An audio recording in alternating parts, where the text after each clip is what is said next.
Hi, I'm Rachel Gillette. This presentation is for Nursing 434, Quality Leadership.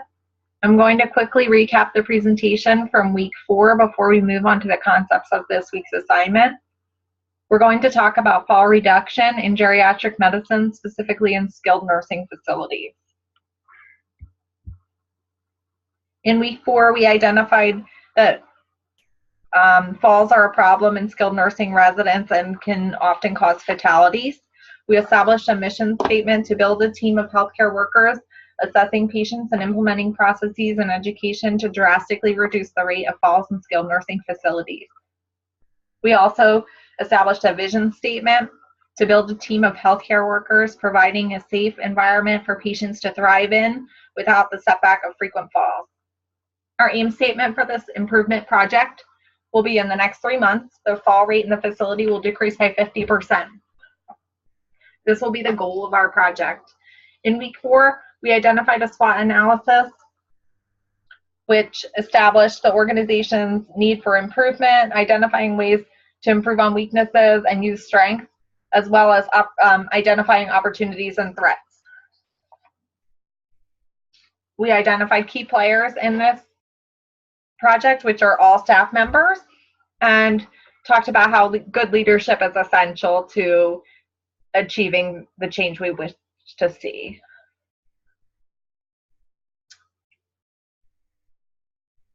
After this recap of week 4's information, let's take a closer look at putting the plan into action to meet the aim, engage the team, and measure the progress of our outcomes and plans of change.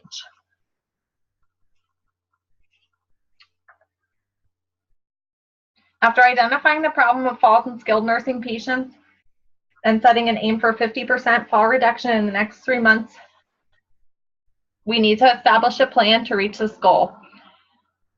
The interventions will require much planning and leadership to be successfully executed and evaluated. Several actions will help us meet our goal.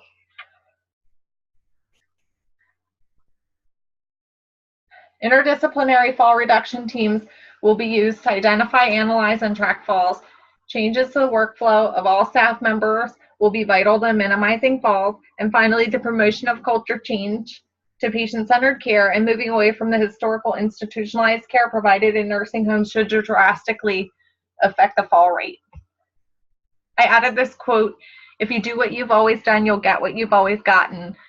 This kind of bridges us into the resistance to change that we may see in the staff, but I liked this quote for that because we meet this issue where staff wants to resist any new implementation. Well, we've been doing it this way for 20 years, or this is how we've always done it. So it's so important that we meet that resistance with good leadership and educate our staff in how to make the changes necessary to become the best providers we can.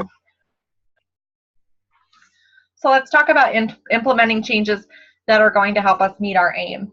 The first method to meet the goal of fall reduction in the nursing facility will be creating a team of individuals to analyze and lead the movement. This team should be multidisciplinary to allow different ideas and outlooks. The team should include nursing, therapy, dining services, community life, and pastoral services. The first meeting of the team will discuss the goal of 50% fall reduction in the following 3 months. All members will review current fall statistics, identify high-risk patients, identify times or shifts where falls are more common, and identify the department's innovative role in fall reduction.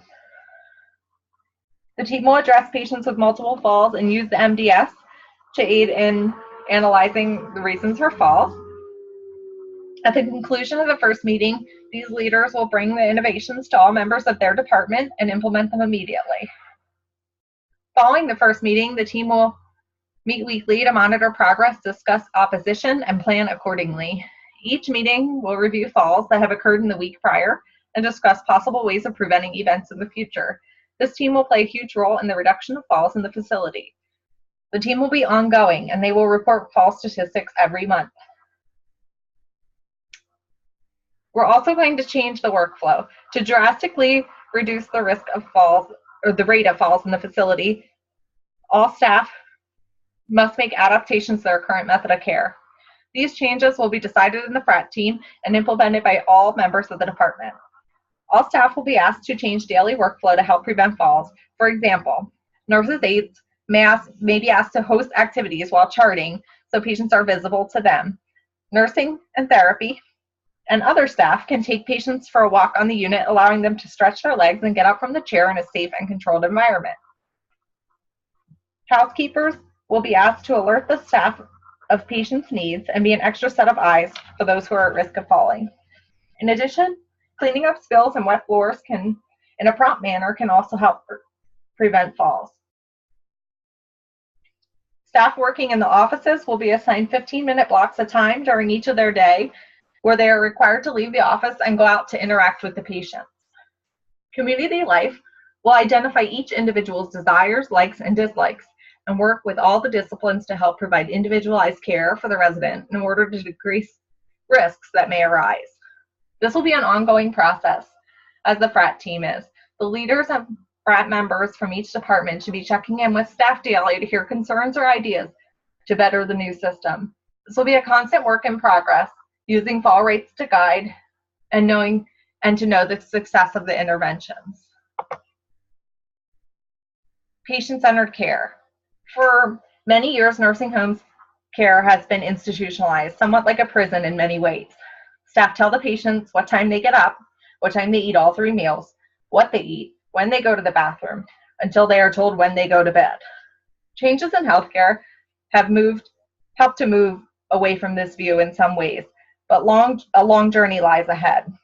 One innovative method to help reduce falls in the elderly and skilled nursing facilities would be to adapt the staff schedule to the residents.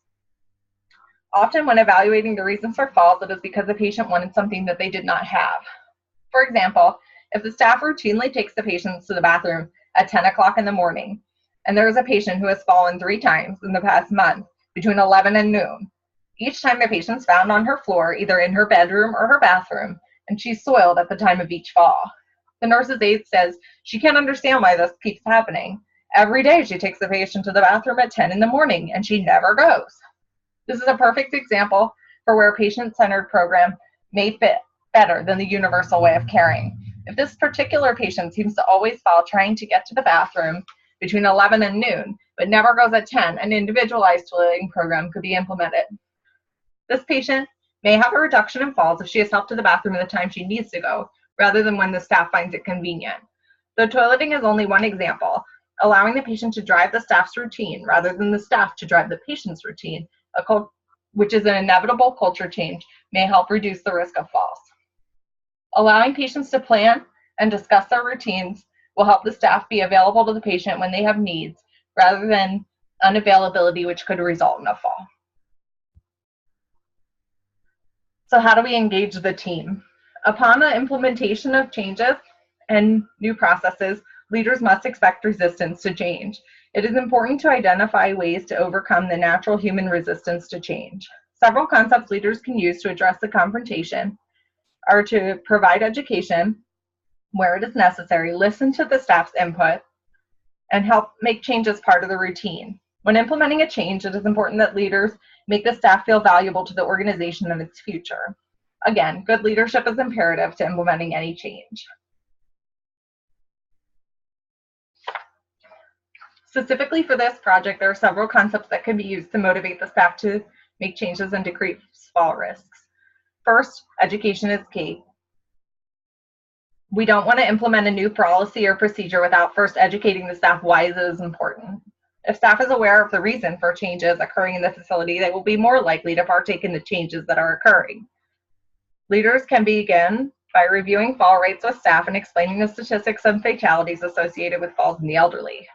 Assigning staff their duties and positions and educating them about the importance of the roles will make the staff feel that they are part of something bigger than just a paycheck. In addition, leaders must foster an environment with open communication between all disciplines. Communication will be essential between departments and members to assure the success of the new project.